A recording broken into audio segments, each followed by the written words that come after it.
Magandang araw po muli sa inyong lahat. Konting kaalaman at gabay sa ating pang-araw-araw na buhay. Nagbabalik po ang inyong lingkod. Ang ating pong pagbubulay-bulayan sa loob lamang ng ilang minuto ay itong pinamagatang prayerless prayer. Alam niyo po ba na pwede kayong mapapanalanginin? Pwedeng lagi kayong nananalangin. Pero posibleng kahit nananalangin kayo, ito ay parang walang kabuluhan sa harap ng Diyos o nagiging useless. The prayerless prayer. Bakit ko po nasabi yan? Makikita po ninyo kung may Bible kayo, pwede niyong basahin, aralin. Yung nakalagay sa Luke 18:9-14. Patungkol po dun sa Pharisee at dun sa publican nung sila'y nanalangin sa templo.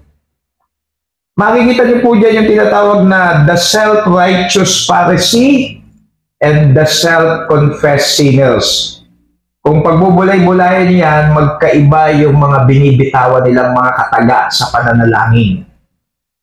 At bakit ko sinabing prayerless prayer? Ang nagiging example po dyan ay yung Pharisee. 5 po ang makikita yung content ng panalangin ng Pharisee na hindi kaaya-aya sa harap ng Diyos. Ito po yung laman ng kanyang panalangin ng Pharisee. Prayer that is full of pride. Panalangin, nananalangin pero punong-puno ng pride.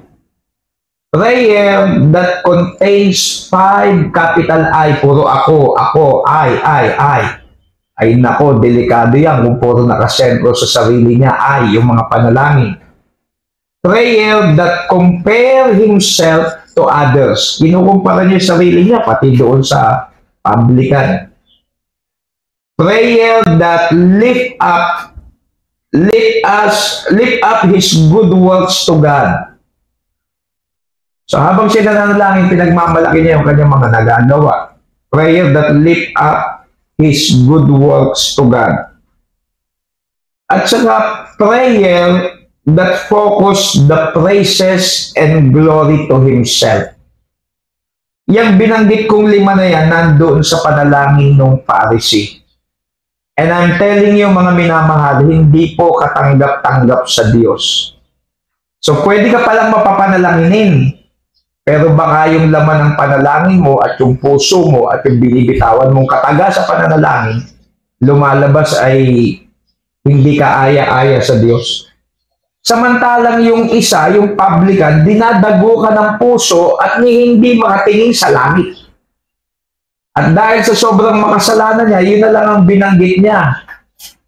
Na sobrang makasalanan siya, na pinapakita niya hindi siya karapat-dapat sa Diyos, pero nakita ng Diyos ang kanyang puso at pagpapakababa.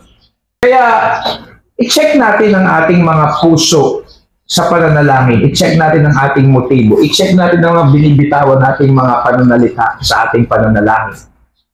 Baka kasi hindi na tama sa harap ng Diyos, pero nananalangin ka. Magwawakas po ako sa quotation na ito.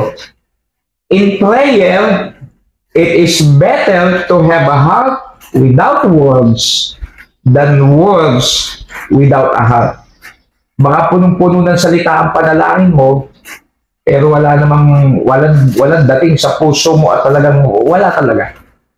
Compare doon sa hindi ka makapagsalita, pero alam ng Diyos ang puso mo, dinadagukan ka.